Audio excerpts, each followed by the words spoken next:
Are you ready? Ladies and gentlemen, we live in a world where negativity spreads faster than light. It latches onto the mind like a shadow, whispering doubts, fears, regrets, and imaginary catastrophes. But what if I told you that this darkness has no real power unless you permit it? Perception is everything. This is a central doctrine in Stoic philosophy, and one that holds the power to transform the way we experience life. According to the Stoics, the events that occur in our lives are not inherently good or bad. Rather, it is our judgment of them that shapes our emotional response. Two individuals can undergo the exact same circumstance, yet one may remain calm while the other is devastated. The difference lies not in the event itself, but in how it is perceived. This is why Epictetus declared, "It's not what happens to you, but how you react to it that matters." In a world where we cannot control much of what happens, this concept gives us back a profound sense of control, the control over how we choose to view and interpret those events. When something goes wrong, a relationship ends, a job opportunity slips away, a dream is delayed, the common response is to label the experience as negative. We automatically assign emotional weight to what is essentially a neutral occurrence. The Stoic, however, pauses and withholds judgment. Marcus Aurelius wrote, "Choose not to be harmed, and you won't feel harmed. Don't feel harmed, and you haven't been." This is not denial or emotional numbness, it is disciplined perception. It is refusing to hand over your peace of mind to external events. The Stoic mindset recognizes that pain is real, but suffering is optional. The moment we change our interpretation of an event, we change the power it holds over us. Imagine a person walking in the rain without an umbrella. One curses the weather, laments their luck, and spends the rest of the day angry.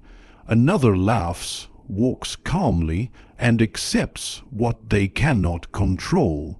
Both are wet, but only one suffers. This is the power of perception. This is what it means to command your internal world, even when the external one is chaotic. The Stoic does not depend on perfect conditions to find inner peace. The Stoic creates that peace through clarity of thought. Perception is not a matter of being naive or overly optimistic. It is about aligning your thinking with reality and stripping away the emotional drama we so often attach to events. Seneca advised us to rehearse misfortunes in our mind before they happen, not to invite them, but to train our perception so that we are not caught off guard by life's inevitable difficulties. If you prepare yourself mentally for loss, pain, failure, and change, you are less likely to be shaken when they arrive. You will have already cultivated the mental habit of rational response, rather than emotional overreaction every moment. We are forming opinions about what we see, hear, and experience. These opinions are not automatic truths, they are learned reactions. You were taught to panic when things don't go your way. You were conditioned to feel inadequate in the face of rejection. You were trained to worry endlessly about what might go wrong. The Stoic unlearns this. The Stoic recognizes that if perception is a habit, it can be reshaped. Like a muscle, it can be trained. Each time you challenge a negative thought, each time you stop yourself from reacting with anger or despair, you are exercising the muscle of perception. The modern world bombards us with stimuli that try to manipulate how we think and feel.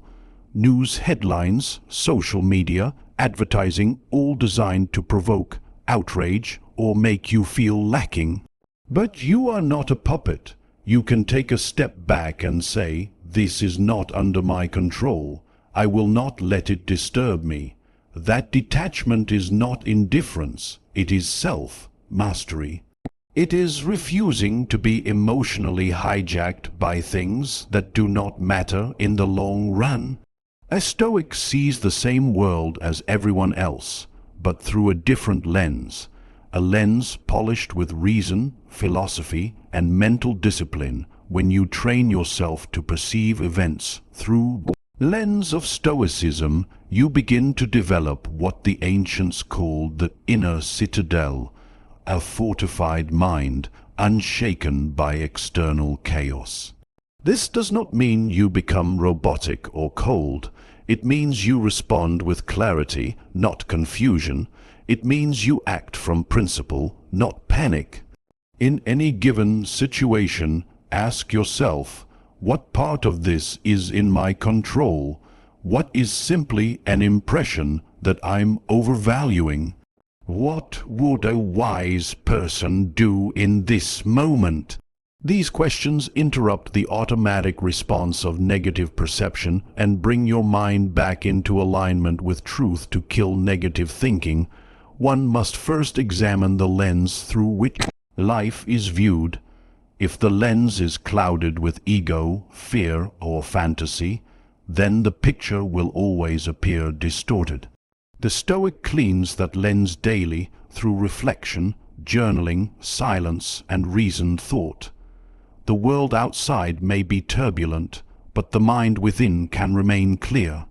The only thing that belongs entirely to you is your mind, and within that space you are sovereign.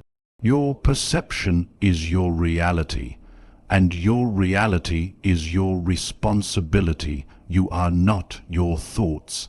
This simple idea, often repeated in modern mindfulness circles, was deeply understood and practiced by the ancient Stoics.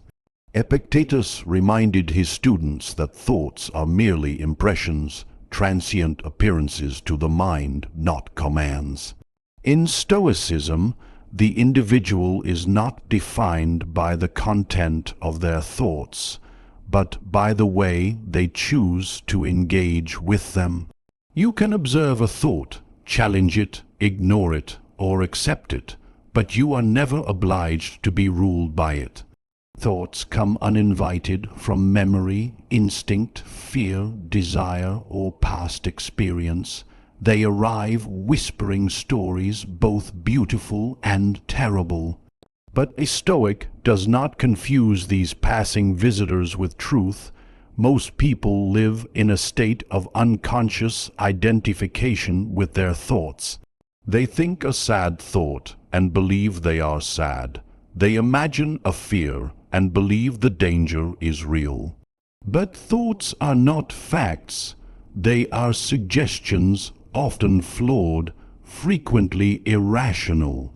A Stoic cultivates the inner observer, a mental distance that allows one to see the thought without becoming the thought. Marcus Aurelius, in his Meditations, often wrote in the third person, as though watching himself from outside. This was not literary style, but mental training. He was teaching his mind to separate the thinker from the thought, to see with clarity rather than react with emotion. In the Stoic view, the human mind is a rational faculty surrounded by impressions. These impressions can come from the senses, from memory, or from imagination. The impressions themselves are not harmful. What causes harm is the premature acceptance of them as reality. A negative thought, for example, may arise, "I'm a failure." A Stoic does not accept this thought immediately. Instead, the trained mind says, "This is an impression that has appeared. Is it true? Is it useful? Is it under my control?" Only after rigorous examination does the Stoic decide whether the thought deserves attention or dismissal. One of the most powerful practices in Stoicism is the art of withholding judgment. When a thought arises, a fear, a craving, a worry, the untrained mind reacts impulsively. The Stoic waits. The Stoic lets the thought pass through the mental space like a cloud in the sky. There is no need to argue with every thought, no need to suppress it violently, no need to indulge it. By merely observing it without judgment, the Stoic weakens its power. Over time, the mind becomes calm, disciplined, and free. Many people carry around a constant storm of mental chatter. They think in loops, reliving past mistakes, dreading future problems, imagining worst-case scenarios. But the Stoics believed the present moment is all that truly exists. Thoughts about the past are memories. Thoughts about the future are predictions. Neither is real. The only real thing is your reasoned choice in the present. Seneca wrote that we suffer more in imagination than in reality. Most of the pain we experience comes not from what is, but from what we think about what is. If we can see thoughts as mental noise rather than truth, we can free ourselves from unnecessary suffering. You are the master of your inner world. Even if you cannot stop thoughts from arriving, you can stop them from taking root. Imagine your mind as a house. Thoughts knock on the door. You are the gatekeeper. You do not have to invite every thought inside.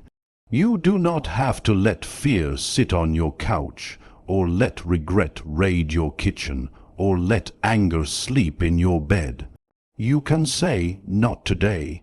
You can watch them knock, then watch them leave. This is not repression. This is discernment. The Stoic does not deny emotion. The Stoic simply refuses to be enslaved by it. Modern neuroscience supports what the Stoics intuited centuries ago. The brain creates thoughts automatically, often as a survival mechanism. But just because a thought exists doesn't mean it's valid. Stoicism trains us to interrupt the reflex of belief. Just because you think you're unworthy doesn't mean you are. Just because you think you'll fail doesn't mean you will.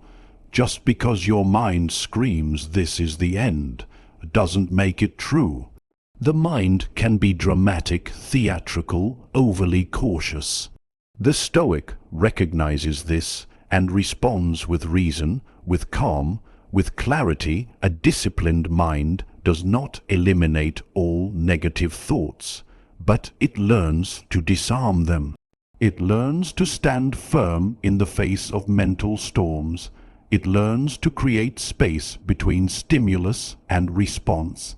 In that space lies freedom. Freedom to choose how to think, how to feel, how to act. That is the core of Stoic philosophy, not to control the world, but to control your response to it. And that control begins with your relationship to thought. When you understand that you are not your thoughts, you begin to reclaim the authority you've unconsciously given away. You begin to live with intention rather than reaction. You begin to think like a Stoic train, the inner citadel. This phrase, drawn from the heart of Stoic philosophy, refers to the mental fortress every individual has within them, a stronghold of reason, clarity, and resilience. Life is unpredictable, full of changes, losses, insults, and challenges. The Stoics understood that the only safe place is not a castle built of stone, but a mind fortified by wisdom. The inner citadel is not born with you. It is built brick by brick, thought by thought, discipline by discipline. It is your ability to remain calm when others panic, to remain principled when others compromise, to remain free when others become enslaved by passion and impulse. Marcus Aurelius, who ruled the Roman Empire during times of war, betrayal, and plague, often spoke of retreating into the inner citadel, not as a form of escape, but as a return to what truly belongs to him, his character, his values, his ability to reason. While others sought relief in luxury or distraction, he sought strength within himself. This is the Stoic way, not to eliminate all pain or misfortune, but to prepare the mind so well that these cannot harm it. Just as a soldier trains for battle, the Stoic trains the mind for life, which is full of battles of a subtler, more personal kind. To train the inner citadel means to take responsibility for your mental condition. You do not leave your mind unguarded, open to every passing thought or emotion. You do not allow fear, envy, rage, or self-pity to wander freely through your consciousness. You post guards at the gate of your attention. You question every thought that enters. You ask, is this helpful? Is this rational? Is this under my control? If the answer is no, it is cast out. If yes, it may stay, but only under supervision. The mind becomes disciplined, not by chance, but by consistent effort to bring it into alignment with reason and virtue. Building the inner citadel requires daily work. The Stoics used journaling to examine their thoughts, prayer, like meditations to remind themselves of eternal truths, and negative visualization to prepare for adversity. They imagined the loss of what they loved, not to become cold, but to appreciate it properly and avoid panic when change inevitably arrived. They reflected on insults not with rage, but with analysis. Why does this affect me? What part of me feels injured, and why does it matter? They observed emotions as symptoms, not masters, signals of something deeper, often distorted, that required examination, not indulgence. A strong inner citadel is built in times of peace, so it can hold in times of war. If you only seek mental discipline when crisis hits, you are already too late. The Stoic trains every day in moments of irritation by choosing calm, in moments of temptation by choosing temperance, in moments of confusion by seeking clarity. Each choice is a stone laid into the walls of the citadel. Each rejection of an unworthy thought is mortar. Each courageous act is a tower. Slowly the fortress rises, and with it your freedom from external control. No one can build your citadel for you. Not your family, not your friends, not your government, not your culture. These can support or hinder you, but the labor is yours alone. Stoicism teaches personal sovereignty. You may lose your job, but not your judgment. You may lose your health, but not your dignity. You may lose everything that the world can take, but if your citadel is strong, you will still possess yourself. That is true wealth, true freedom, and true strength. Most people live at the mercy of circumstances. Their emotions rise and fall with praise and blame, gain and loss, good weather and bad, but the Stoic remains steady. Why? Because their citadel is internal. It is not dependent on recognition, applause, comfort, or stability. It is self-contained, not in an arrogant way, but in a deeply grounded way. This stability is not given by birth, but earned through trial, reflection, and philosophical discipline. It is the result of hundreds of moments where you chose to rule your mind instead of being ruled by it. Training the inner citadel also means preparing for the worst while hoping for the best. Not in fear, but in acceptance. You remind yourself daily that loved ones may be lost, fortunes may fade, health may break, and time may run out. This is not pessimism, it is realism, and when those things do happen, you are not destroyed.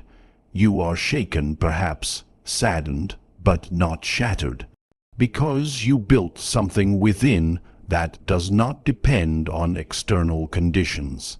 This is what makes the Stoic unbreakable, not because they feel nothing, but because they have built something stronger than fear and sorrow, a mind that understands what truly matters and holds fast to it. No matter what comes, memento mori, remember that you will die. This is not a morbid obsession with death, but a Stoic reminder meant to awaken a deeper sense of clarity, urgency, and perspective. The purpose of this thought is not to depress the mind, but to sharpen it.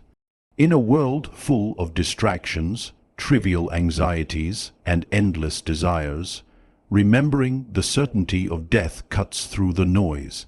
It reveals what is truly important and exposes what is hollow.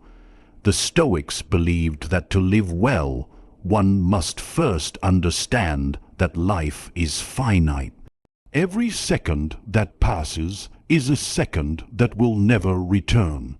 Time is not just money, it is life itself, flowing away whether we notice or not. When you reflect on your mortality, your priorities shift. You no longer waste hours arguing over meaningless things. You stop clinging to the opinions of people who do not matter. You begin to see that much of what causes stress and worry is insignificant in the face of your eventual death. Petty jealousy, comparison, fear of failure, these lose their grip when you remember that the clock is ticking for everyone, rich or poor, young or old. Marcus Aurelius, the philosopher king, wrote in his journal that we must live each day as if it were our last, not in reckless indulgence, but in sober awareness. This awareness, he believed, gives power to every moment, every word, every action. The modern world often encourages people to avoid thinking about death. It promotes the illusion of endless tomorrows. People are urged to live as if they have unlimited time to chase status, fame, comfort, and approval. But the Stoic chooses a different path. The Stoic wakes up each morning with the silent thought, I may not see tomorrow, not out of fear, but to intensify their commitment to living wisely today. They greet the day not with entitlement, but with gratitude.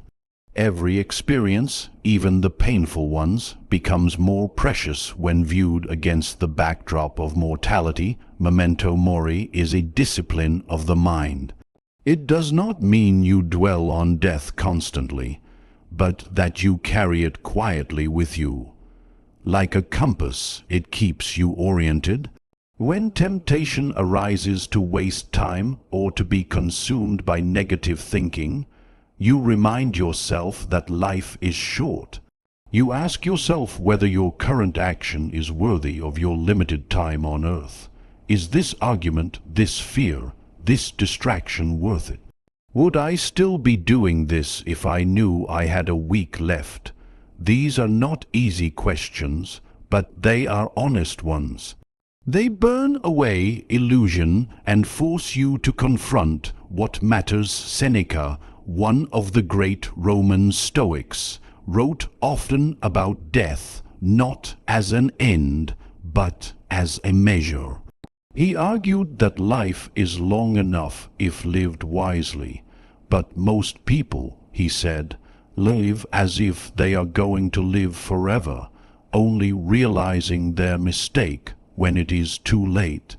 They spend their lives accumulating things they cannot take with them, chasing goals they never truly valued, postponing their real desires for some mythical future where everything will finally be perfect. The Stoic sees through this trap and chooses instead to live with presence and intention. When you remember death, you become kinder, more patient, more courageous.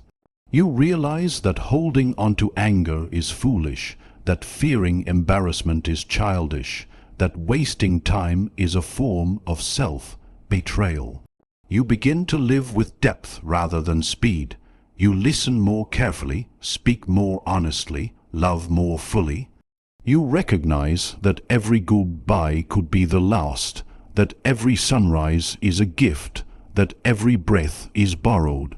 The fragility of life makes it more beautiful, not less. A flower is more precious precisely because it will soon wither. A moment is more powerful because it will never return. The Stoics also used memento mori to prepare the soul. Not only must we live well, but we must learn to die well. That means accepting death not as a punishment or a failure, but as part of nature's design.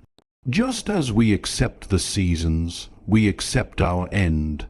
The Stoic believes that death is not evil, for it comes to all and is outside our control. What is evil is to live dishonorably, to waste our days, to forget what we are. Death is the boundary that defines life, the silence that gives shape to the music.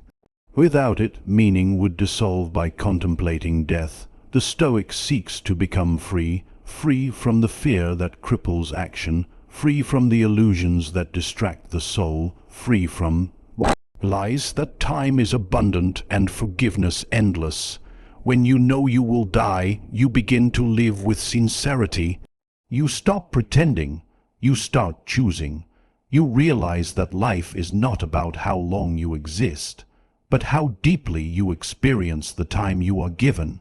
Death is not a distant shadow to fear, but a teacher that walks beside you, whispering gently in your ear, helping you see clearly what truly deserves your attention. Virtue over emotion is one of the most essential principles in Stoic philosophy, where the quality of one's character matters more than the intensity of one's feelings.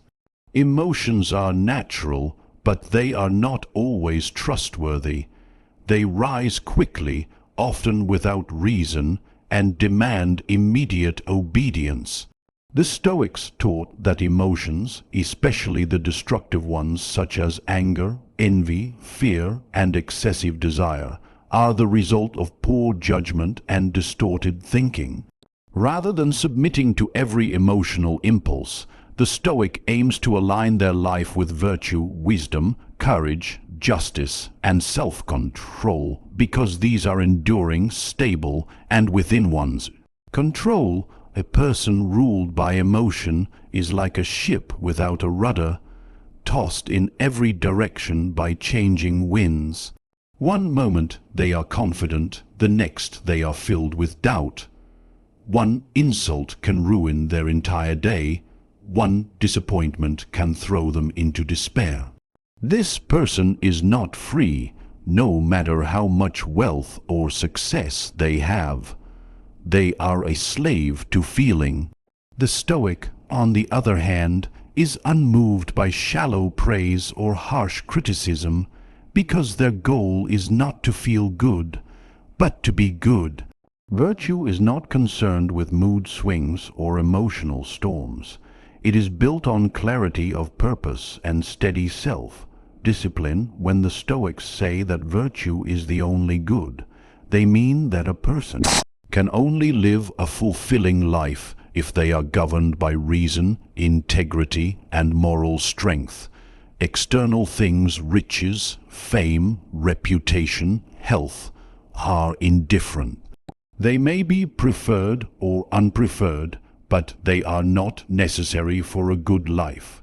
What matters is how one behaves regardless of the circumstances. You may be poor and virtuous, and you are happy. You may be wealthy and vicious, and you are miserable. This is because happiness for the Stoic is not an emotion but a state of inner harmony born from living in agreement with nature, which is to live in accordance with reason. Living by virtue requires effort and intention. It is not about suppressing feelings, but about understanding them, examining them, and choosing not to let them dictate your actions. If someone insults you and you feel anger rising, the Stoic does not pretend the anger is not there. The Stoic observes it, questions it, and chooses not to act out of it. Is this insult truly harmful? Does it affect my character or just my ego? Will responding in anger improve the situation or harm it further? These questions shift the focus from emotion to reason, from instinct to choice. Seneca taught that emotions are like wild horses. They can run freely and trample everything in their path, or they can be tamed and directed by a skilled rider. The rider is your rational mind. The horses are not evil, but they are dangerous when left unchecked. The goal is not to become cold and unfeeling, but to become composed and deliberate. A Stoic feels sorrow, but does not become consumed by it. A Stoic may feel desire, but does not allow it to override judgment. A Stoic may feel fear, but does not flee from duty. Emotional awareness is part of the Stoic path, but emotional obedience is not in moments of crisis. When emotions run high, the Stoic turns inward and asks what virtue requires. In the face of injustice, the Stoic practices justice. In the presence of fear, the Stoic practices courage. When tempted by comfort or pleasure, the Stoic practices temperance. When confused or unsure, the Stoic practices wisdom. These virtues are not feelings but decisions. They do not depend on how one feels in the moment, but on what is right. In this way, virtue acts as a compass, guiding the Stoic through emotional storms without being swallowed by them. Modern culture often encourages emotional expression without restraint, suggesting that to feel something strongly is to be authentic. But the Stoic questions this assumption. Is authenticity merely the expression of impulse, or is it the deliberate choice to act with integrity despite impulse? The Stoic chooses the latter. Virtue is a form of strength, not a denial of humanity, but its highest expression. To live virtuously is to use emotion wisely, not to be used by it. Feelings come and go, but virtue remains. It is not reactive, but proactive. It does not wait to be provoked. It acts from principle. There is dignity in restraint. There is power in not giving in to every emotional demand. There is freedom in living by values instead of moods. The Stoic understands that the most important victories are often invisible, choosing silence over retaliation, patience over complaint, humility over pride.